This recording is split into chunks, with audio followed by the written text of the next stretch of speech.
Welcome to the Painting Experience podcast for February 2014. On the Painting Experience podcast, founder Stewart Cubley explores the potential of the emerging field of process arts and shares inspiration and insights from his ongoing workshops and retreats. In today's episode, Stewart discusses how we can open to the unique and powerful creative force that's innate in each of us. It always perplexes me how sometimes somebody will say to me, I don't have a creative bone in my body, or I'm just not a creative person. And it perplexes me because I just don't feel like it's possible to be alive and not be engaged in the creative process. And that it's not something that's added on. It's not like an add-on that you either have or don't have, but it's essential to the very way in which we are living and in engaging our own individuality. Because for me, the creative process and the creative force is really the interface between this unique individual, who was me, and the world in which I find myself and seemingly different from myself, and how that interaction unfolds over the course of my life, and what form does this unique person named Stewart manifest in the world and respond to the potential that exists within him that doesn't exist in the same way in anyone else. So I just don't see the creative force or the creative process being separate from living. I mean, it is the process of living. And so what I'd like to talk a bit about is first of all, how do we experience the creative force? And then secondly, what do we do with it? I think that the experience of the creative force in us has a quality of something that has not yet happened. It has the quality of a potential, and the potential is latent. In other words, it has not yet been manifest. That's what creativity is about. There's a sense of something that's possible. And so what does it mean to experience that in our lives? And I think we all do. And yet there's an essential decision that we make about it. And I would say that it's a question of whether we take it as something good or something bad, as something right or something wrong.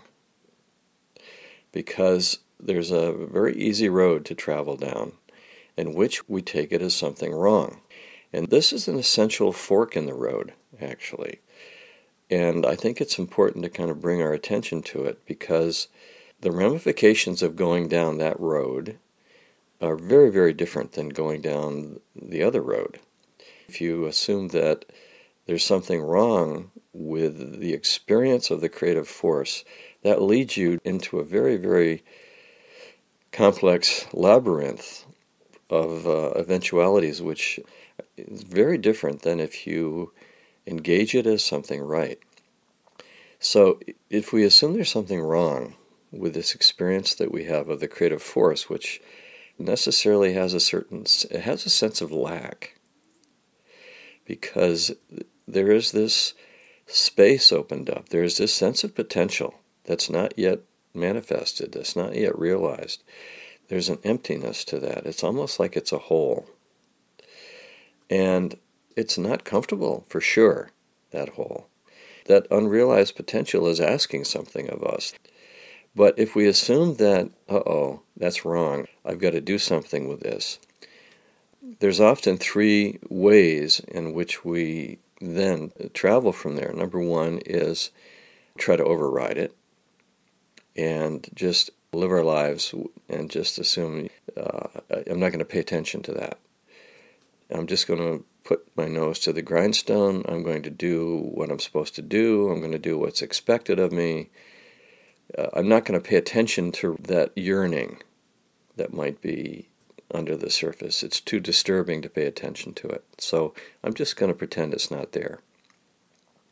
So that leads to a certain way of life, and I would say often erupts down the road when our expectations aren't met. And when we thought we were doing everything right and living by the book, and then everything explodes in some fashion, and we have a major crisis, and then there's a further opportunity to wake up to a different possibility of relating to the creative force.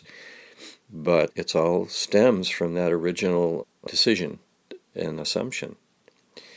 Now, another way that we often deal with the feeling that there's something wrong with that emptiness is trying to fill it, of course. And I think we're all familiar with what that means and how this kind of gnawing emptiness in the pit of our stomach can so easily translate into a spectrum of behavior which goes from just simple overindulgence to addiction. And this way in which we want to fill it and fill it to fill it. And of course it's never filled. And so the addiction becomes ongoing, and it can be addiction to any way in which we try to fill that hole. And we know the ramifications of that, the dead end of that. And again, that stems from this original decision, this original take on this feeling that the creative force brings to us of emptiness, is that we need to fill it.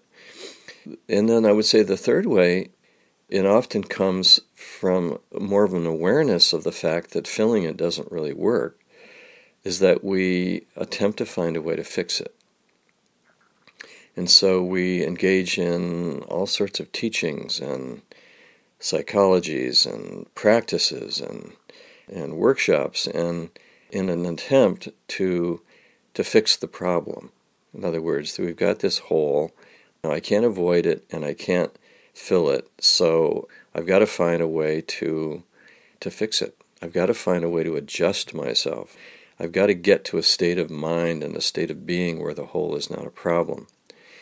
And you can see this play out often with people who really spend their life as seekers, and with just running on the illusion that the next workshop, the next insight, the next psychology, something will relieve this disturbance that I feel, and that if I could only find the right key, then it would be better. And it's kind of sad, in a way, to see someone later in their life who really has, there's a kind of desperation behind it. There's often a feeling of just grasping, and a real self-diminishment as well, because to assume that there's something wrong with you that needs to be fixed is essentially, it's not true.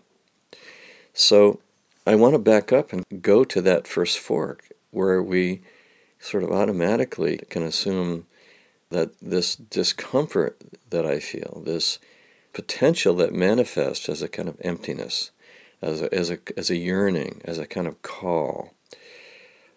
If I don't make the assumption that it's wrong, that it's threatening, and that it's wrong, but I'm willing to entertain the fact that it's right, and that it's actually the creative force at work in my life, and it's my own destiny, so to speak, calling me. It's my own potential. The way that my own potential manifests is through this sense of opening, this potential which feels rather cavernous at times. It can feel, it has a huge unknown quality to it, and that's one of the reasons I think that it's threatening. Carl Jung says at one point that the conscious necessarily rejects the unconscious.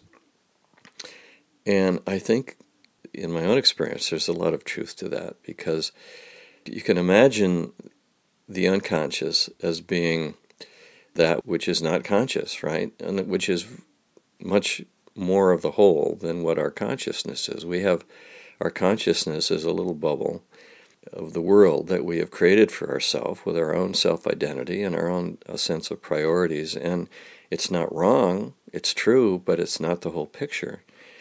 And the unconscious represents the whole. It represents the larger reality, and of course can appear to be very threatening to this bubble that we've created, and at times can be. So it's natural that it feels threatening. But I think to hold it in this light and to sense that The creative force, if it's at all intelligent, if you do believe that the creative force and the creative potential in you is intelligent, then it goes beyond your own personal understanding. And so to come in right relationship to that which is beyond your own personal understanding is really important. And all these attempts that I just mentioned are ways in which we try to avoid that which is beyond our personal understanding by trying to either avoid it, fix it, fill it. These are all rather desperate attempts to keep this little bubble intact. And the fact is the creative force is trying to break the bubble. It's trying to burst the bubble and do it in a way that's growth-oriented, that's not destructive, that's creative. And so the question becomes then, well, how do we relate to this sense of potential, which has a feeling of it, of emptiness, perhaps fear as well? How do we relate to it in a way without making it wrong? How do we relate to it as something right?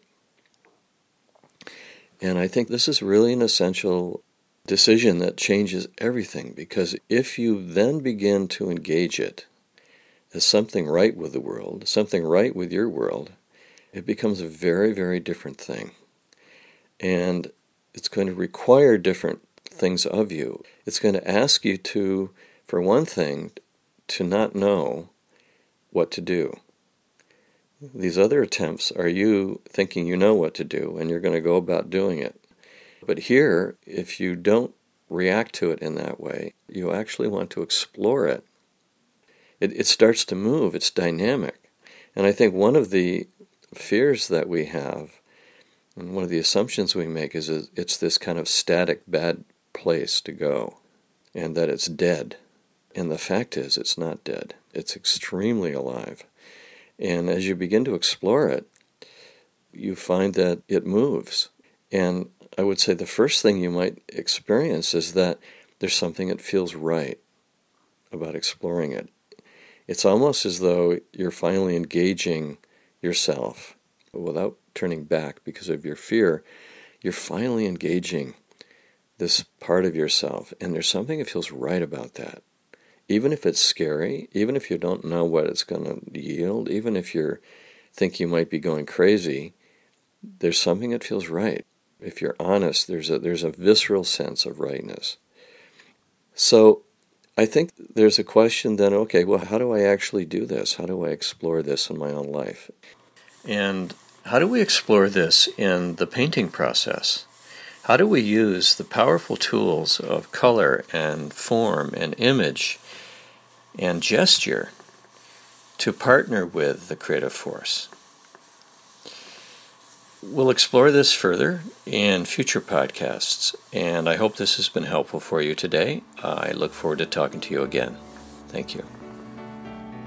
You can learn more about the painting experience and find a list of upcoming process painting workshops by visiting our website at www.processarts.com. If you enjoyed what you heard today, please share it with a friend.